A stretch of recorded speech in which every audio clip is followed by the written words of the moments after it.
ठीक आहे. Our next topic, त्याचा सिलेबस बघा काय काय सेकंड टॉपिकचा, decision, importance of the decision making. आता आपल्याला पहिल्या चॅप्टर मध्ये बघितलं की एखादी ऑर्गनायझेशन कशी पाहिजे, कशी फॉर्म केली पाहिजे, काय केली पाहिजे. त्याच्यानंतर पार्ट येतो तर डिसिजन घेण्याचा. ठीक आहे. मग सर्टन कंडिशन्स असताना आणि अनसर्टन कंडिशन्स असताना डिसिजन आपल्याला घ्यावे लागतात. We have to take the decision when certain conditions, म्हणजे काही ठरणाऱ्या गोष्टी आपल्याला माहित आहेत की असंच होईल, त्याच्यावर आपण डिसिजन घेतो, किंवा काही अनसर्टनिटी असतात त्याच्यावर आपल्याला डिसिजन घ्यावं लागतात. तर त्याचे काहीतरी सायंटिफिकली काही काही मेथड्स आहेत that are explained in this second unit.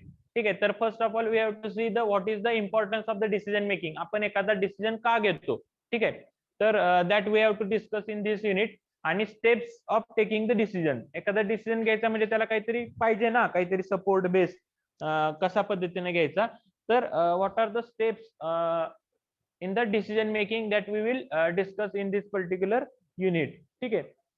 Then decision under certainty. ठीक आहे. काही गोष्टी घडणार आहेत असं माहित असताना आपण जो डिसिजन घेतो that is called as a decision under certainty. त्याच्यामध्ये काय तर linear programming, formulation of the simple linear programming model, then graphical method is there, simplex method is there and duality method is there. ठीक आहे. अशा methods आहेत वेगवेगळ्या. त्या पद्धतीने आपण डिसिजन कसा घ्यायचा, काहीतरी बेस पाहिजे ना, तर या बेसवर आपण डिसिजन घेतो. That we will discuss in this particular unit. Then applications of the linear programming that we will see in the transportation problem, northwest corner method, least count method, Vogel's approximation method, and applications of the linear programming in assignment problem. All these things we will discuss in the second unit. ठीक आहे. छोटा पहिला chapter छोटा होता, आता याच्यामध्ये थोडस problems वगैरे आहेत. ठीक आहे. तर we will discuss all this things in this particular chapter. Okay.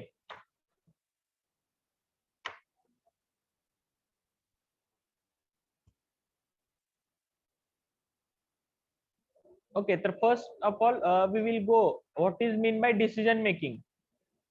Okay, first part जो आहे आपला, तर what is mean by decision making.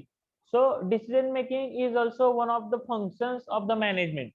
मॅनेजमेंटचा एक फंक्शन आहे, कारण डिसिजन घेतला, एखादी सिच्युएशन काहीतरी क्रिटिकल होते आणि त्यावेळेस जर आपण डिसिजन घेतला, then and only then we will survive and we will achieve our goal. Okay. So decision making it is one of the functions of the management, and the success of the management depend on the quality of the decision. तो काय तुम्ही decision घेतलाय तो योग्य विचार करून जर घेतला असेल, तर तुमचा जो मोटो आहे, जो एम आहे, जो गोल आहे, that you will achieve. Okay. The success of the management depend upon the quality of the decision. If the manager fail to take the correct decision, जर त्यांनी चुकीचा डिसिजन घेतला, तर he may not extract any work from his subordinate and it may not find the way to finish his work also. ठीक आहे. जर एखादा decision चुकीचा घेतला तर त्याच्याकडे जेवढे रिसोर्सेस आहेत त्याचा तो प्रॉपर युज करू शकणार नाही आणि त्याचं वर्क जे आहे ते टाइम मध्ये कम्प्लीट होणार नाही. Some of the decisions are taken emotionally. आता कधी कधी काही काही डिसिजन इमोशनली होऊन घेतो आपण, की राहू दे, आपल्या भावालाच काम दिले, करतंय ती व्यवस्थित, चालतंय चालू. पण अशा केसमध्ये आपल्याला खूप काळजी घ्यावी लागते. We have to take the much care, कारण असे जे डिसिजन असतात, जे इमोशनली घेतलेले डिसिजन असतात, these are the decision which will hamper our work. ठीक आहे. आपण त्याला जाऊ दे जाऊ दे असं केअरलेसनेस दाखवतो आणि त्याच्यामुळे आपलं वर्क व्यवस्थित होत नाही. So this should emotional decision घेतले, this decision should be taken with the great care. Okay. Emotional decision lead to a lot of confusion. कधी कधी आपल्याला कळत नाही की आपण असं का करतोय, किंवा बाकीच्या लोकांना कळत नाही की इथं तर त्या कॉन्ट्रॅक्टरला जाऊन अडवायला पाहिजे, पण तो आपले मॅनेजर का अडवत नाहीत, का तर त्याचं काहीतरी इमोशनल अटॅचमेंट आहे ना, तर त्याच्यामुळे कन्फ्युजन क्रिएट होतं. आणि so decision making is the work of the superiors. आणि डिसिजन वर्क मेकिंग कोण करतं, डिसिजन कोण घेतं, तर सुपिरियर्स म्हणजे जे मॅनेजर लेवलची माणसं आहेत ती लोक डिसिजन घेत असतात. ठीक आहे. डेफिनेशन बघा, डेफिनेशन लिहून पण घ्या. Decision making is the process involving the information, choice of alternative action, its implementation and evaluation that is directed to the achievement of the certain started goal. आपण जे काही गोल सेट केलेले आहेत तिकडे जाण्यासाठी आपण एखादी इन्फॉर्मेशन कलेक्ट करतो की योग्य पद्धतीने चाललंय का नाही, काही अल्टरनेटिव्ह चॉईसेस आपल्याकडे आहेत का नाही, त्याचं इम्प्लिमेंटेशन कसं करायचं, आणि evaluation that is directed to the achievement of the certain goal. जे आपण गोल सेट केलेले आहेत ते अचीव्ह करणं, this simply called as a decision making process. ठीक आहे.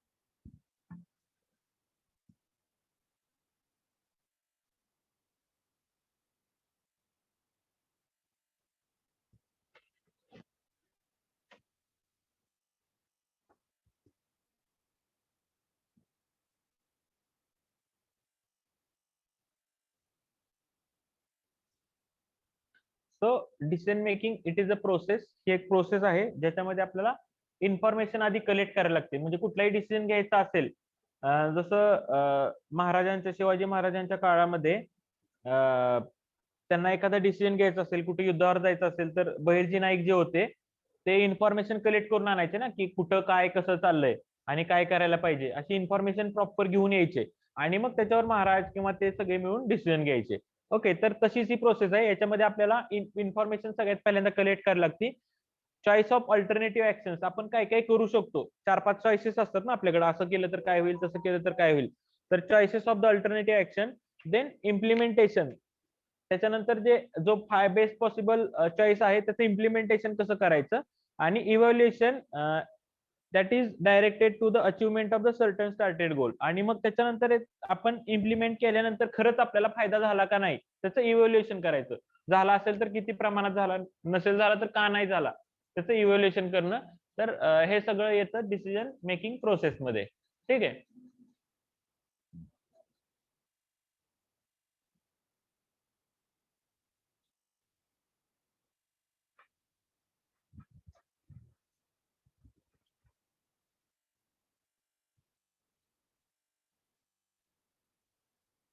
झालं clear. Now we will see the characteristic of the decision making. आता हे डिसिजन मेकिंग जे आहे त्याच्या कॅरेक्टरिस्टिक काय आहेत, तर decision making is a selection process. ह्याच्यामध्ये आपल्याला सगळ्यात महत्वाचं काय, डिसिजन मेकिंग मध्ये आपण काय करतो, तर सिलेक्ट करतो. आपण काहीतरी सिलेक्ट करतोय. 4 गोष्टी आपल्याकडे अवेलेबल आहेत, म्हणजे आपण काहीतरी करत होतो, काहीतरी प्रॉब्लेम आला आणि तो प्रॉब्लेम सॉल्व्ह करण्यासाठी आपण इन्फॉर्मेशन कलेक्ट केली की काय झालं, आणि मग त्याच्यानंतर आपल्याकडे सोल्युशन्स आपण फाइंड आउट करायला प्रयत्न करतो की कशा पद्धतीने आपल्याला ह्याच्यातून बाहेर पडता येईल. ठीक आहे. तर त्यामुळे ह्याच्यामध्ये आपण सिलेक्ट करतो ना की काय करता येईल. So decision making is a selection process. The best alternative is selected out of the available alternative, and if there is only one alternative there is no decision making. ठीक आहे. पण कधी कधी अशी सिच्युएशन असते की आपल्याला एकच ऑप्शन असतो, मग त्याला आपण म्हणायचं नाही डिसिजन मेकिंग नाही येते, this is the only option we are having. म्हणजे जसं आपल्याला टनेल करायचं होतं आणि आपण इंडियानी LNT ला बोलवलं आणि त्यांनाच काम दिलं, तर हा डिसिजन नाहीये, हे ऑप्शन एकच आहे आपल्याला. ठीक आहे. तर डिसिजन मेकिंग कधी असतं, जेव्हा आपल्याला बरेच अल्टरनेटिव्ह आहेत आणि त्यातला एक आपल्याला आपण त्यातल्या एकाला आपण वापरतोय. ठीक आहे. So decision making is the end process. कुठलाही प्रॉब्लेम जसं असेल त्याला सॉर्ट आउट करणं ह्या प्रोसेस थ्रू होतं. Decision making is the presented by the detailed discussion and selection of the alternative. ठीक आहे. आपण प्रॉपर इन्फॉर्मेशन कलेक्ट करतो, डिस्कस करतो आणि त्याच्यातून सोल्युशन फाइंड आउट करतो. हे तर ही अशी पूर्ण प्रोसेस आहे. Decision making is the application of the intellectual abilities to great extent and intelligent to mean alone to take care a good decision. ठीक आहे. इंटेलिजंट म्हणजे तुम्ही रूट कॉज काय आहे ते शोधून काढता. म्हणजे कधी कधी काहीतरी डिसिजन घ्यायचंय, तुमची सूत्र असतात, ते सांगतात की इथं असा असा प्रॉब्लेम आहे त्यामुळे असं असं व्हायला लागलं, आणि मग तुम्ही त्याच्यावर डिसिजन घेता. ठीक आहे. तर decision making is the application of your intellectual.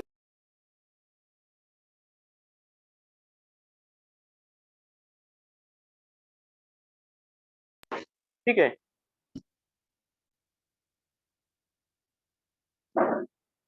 So these are the characteristic. आणखी काय कॅरेक्टरिस्टिक आहेत, तर decision gives the happiness to the individual. ठीक आहे. Decision gives the happiness to the individual who takes the various step to collect the information which is likely to affect the decision. ज्यांनी कोणी decision घेतलाय आणि त्यांनी जर problem solve केला असेल तर he will get the happiness through that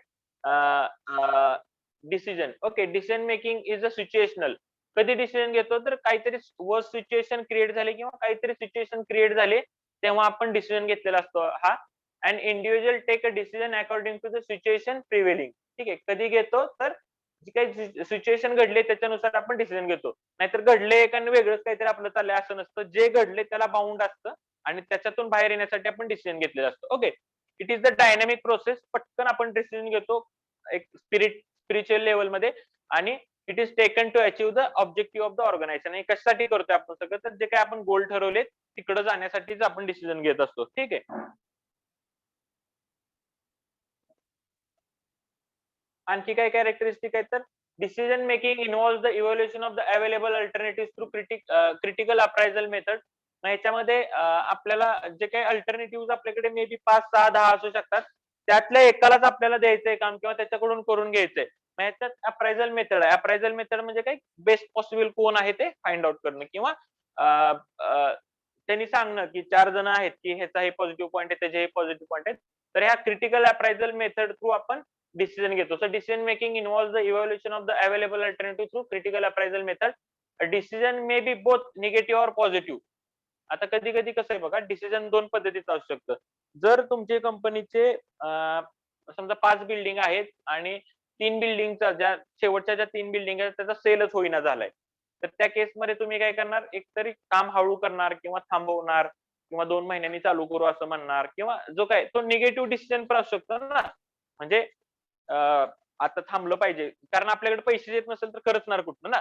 तर असा निगेटिव्ह पण डिसिजन असू शकतो किंवा फास्ट सेल होत आहेत आणि आपल्याला आणखी एक साईड चालू करायला लागते तर हा पॉझिटिव्ह डिसिजन पण असू शकतो. So decision may be positive or negative. A decision may direct the others to do or not to do. Do कधी असणार आहे की पॉझिटिव्ह असेल तर नॉट टू डू करू नका थांबा जरा असं पण डिसिजन असेल तर निगेटिव्ह असेल तर. ठीक आहे. Decision maker a decision maker has an evaluation of the decision which involves the using of resources in a specified way. जो कोण डिसिजन घेणारा पर्सन असेल की पर्सन त्याला पूर्ण नॉलेज असतं की आपल्याकडे काय रिसोर्सेस अवेलेबल आहेत, आपल्याकडे कोण काम करून देण्याची कॅपॅसिटी आहे वाला आहे आणि कुणाकडून आपण किती काम करून घेऊ शकतो याचं पूर्ण नॉलेज असतं त्याला. तरच तो डिसिजन घेऊ शकतो. त्याला नॉलेजच नाही आणि तो कुणाला पण काही पण काम द्यायला तर तसं नसतं. तो decision maker has the evolution of the decision. जो काय तो डिसिजन घेतो त्याचं पूर्ण नॉलेज आहे त्याला with the resources he is having. आणि कशा पद्धतीने तो त्याचे रिसोर्सेस म्हणजे अवेलेबल माणसं किंवा मटेरियल कसं वापरणार किंवा मशिनरी त्याचं त्याला पूर्ण नॉलेज असतं. ठीक आहे. Now we will see the elements of the decision making. Element काय आहेत बघा डिसिजन मेकिंग मध्ये. याच्यामध्ये problem is fully analysed and available alternative are considered before taking the decision. तो काही प्रॉब्लेम आहे तो पूर्ण आपण अनालाइज करतो काय झालं ऍक्च्युली आणि त्याच्यानंतर जे काही वेगवेगळे अल्टरनेटिव्ह आहेत ते आपण डिस्कशन करायच्या आधी फाइंड आउट करतो. म्हणजे आपल्याकडे आपण त्यातून बाहेर पडण्यासाठी आपल्याकडे काय काय अल्टरनेटिव्ह आहेत त्याचं पूर्ण आपण नॉलेज घेतो आणि मगच डिसिजन घेत असतो. The best decision making requires the intelligence experience and insight to the problem. कोण घेऊ शकतो डिसिजन त्याला पूर्ण नॉलेज आहे. He is intelligent person, he is experience person, he is hang the insight of the problem. तर problem त्याला कळला पाहिजे तरच तो डिसिजन घेऊ शकतो. And decision is taken according to the environment of the business. आता आपल्या बिझनेसचा मोटो काय आहे की सोशल वेलफेअर झालं पाहिजे का फक्त पैसेच कमवले पाहिजे काय नाही नो लॉस नो प्रॉफिटवर काम करायचंय किंवा जे काही एन्व्हायरमेंट आहे कंपनीचं त्यानुसार आपण डिसिजन घेत असतो. म्हणजे काही काही गोष्टीत आपण काय करतो की तोटा झाला तरी चालेल पण लोकांचा फायदा झाला पाहिजे. मग this is the environment of that company. काही जणांचं काय आहे की मला काय माहित नाही लेबरचं काय काय होईना मला फायदा झाला पाहिजे. तर this might be environment of the business. मग त्या कंपनीचं जे काही एन्व्हायरमेंट आहे त्याच्यानुसारच डिसिजन येणार. ठीक आहे. तर decision taken according to the environment of that business. Okay. आणखी काय एलिमेंट आहेत तर centralisation decentralisation authority affect the decision indirectly. ठीक आहे. म्हणजे कधी कधी टॉप लेवल मॅनेजमेंट डिसिजन घेतं तर त्यावेळेस पण ते अफेक्ट करतं किंवा कधी कधी लोकली पण आपण ऑथॉरिटी दिलेली असते ते पण अफेक्ट करतं डिसिजनवर. The psychology of individual involved in the decision making. जो कोण डिसिजन घेणार आहे त्याची जी थिंकिंग पॉवर आहे त्याच्यावर डिसिजन येतो आणि तो खाली इम्प्लिमेंट होतो. म्हणजे गव्हर्नमेंटमध्ये पण बघा प्राईम मिनिस्टरची जी थिंकिंग आहे त्यांनी एखादा साधा डिसिजन घेतला तर खालीपर्यंत तो पर्क्युलेट होतो. म्हणजे त्यांची जी सायकोलॉजी आहे त्याच्यानुसार खाली गोष्टी घडत असतात. So psychology of an individual involved in the decision making. Then decisions are taken when they are needed. कधी घेतो आपण तर गरज असेल तर, नाहीतर कशाला डिसिजन घेतो आपण. आणि employees are also involved in the decision making process. आपण जर एखादी गोष्ट घडत असेल आणि तिथल्या एम्प्लॉईला जर विचारून एखादं काम करत असेल, की बाबा काय केलं पाहिजे, तर this is the good decision making process. विश्वासात घेऊन केलेली गोष्ट आपण म्हणू शकतो. ओके. सो आणि आणखी कधी काय असतं तर जर आपण एम्प्लॉईला विचारून एखादा डिसिजन घेत असेल, तर प्रत्येक जण त्यांचा त्यांचा व्ह्यू सांगणार. ठीक आहे, की असं केलं तर असं होईल, तसं केलं तर तसं होईल. That may be politically influenced असू शकतो, की एखाद्याचा मतदारसंघ आहे आणि तो म्हणतो, की आपण इथं असं-असं थोडं लो कॉस्टमध्ये घरं विकूया. तर it might be a politically influenced or it might be a social environment. म्हणजे सोशली तुम्हाला काही गोष्टी करायच्या त्यामुळे तुम्ही तो डिसिजन घेतलेला असू शकतो. So political and social environment of the business affect the decision making if the management take the decision by consulting their employees. जर 100 लोकांना आपण जर विचारात घेऊन जर काम करत असेल, तर it might be having the touch of the political and social things. ठीक आहे. पण स्वतः घेत असेल तर आपण लय पॉलिटिकल किंवा सोशल गोष्टींचा विचार नाही करणार. मला फायदाच करायचा आहे असाच विचार करणार. ठीक आहे. तर जर आपण एम्प्लॉईला विश्वासात घेऊन जर कामं करत असेल, तर these are the benefits of that. Better relations with the environment employee with create, की लोकांना वाटतं ना, की एम्प्लॉईला की मला विचारून आपल्याला विचारलंय आणि घेतलाय decision. So better environment, better relation with the employee will be build loyalty to the management. जे काही एम्प्लॉई आहेत ते काय म्हणणार, की कंपनी आपलं पण ऐकते काहीतरी. So they loyalty will be build with the management. There is no hindrance of the implementation of the decision. म्हणजे जो काही डिसिजन घेतलाय, तो त्यांना विचारूनच घेतलाय. त्यामुळे तिथं काही गॅप नाहीये. कंपनीला काय करायचं त्यांच्यापर्यंत पोहोचलंय. आणि efficiency of the employee is increased. लोकांना काय वाटतंय, की कंपनी आपल्याला किंमत आहे बाबा कंपनीत काहीतरी. त्यामुळे ते चांगल्या पद्धतीने काम करतात आणि कंपनीची जी इफिशियन्सी आहे ती वाढते. Okay. Please write down these benefits or advantages of the taking the decision by taking the employees.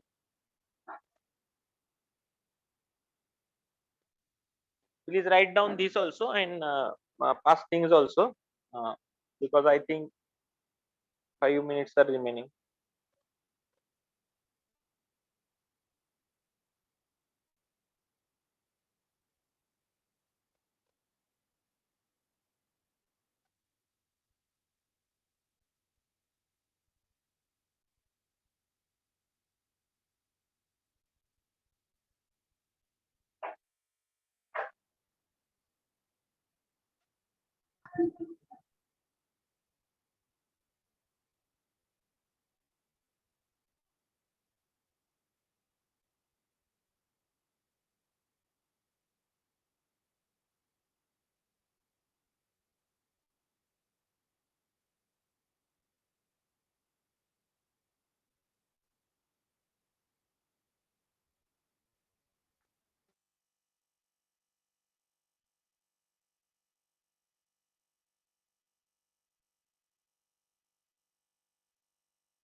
Please write the characteristics.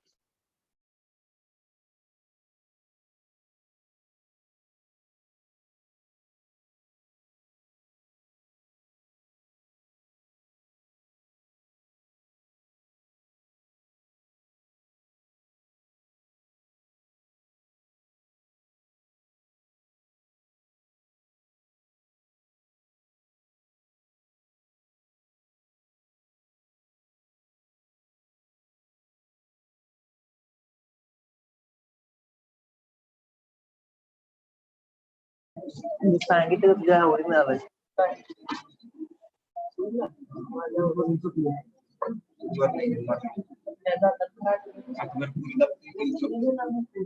रातभर काय दुखतं?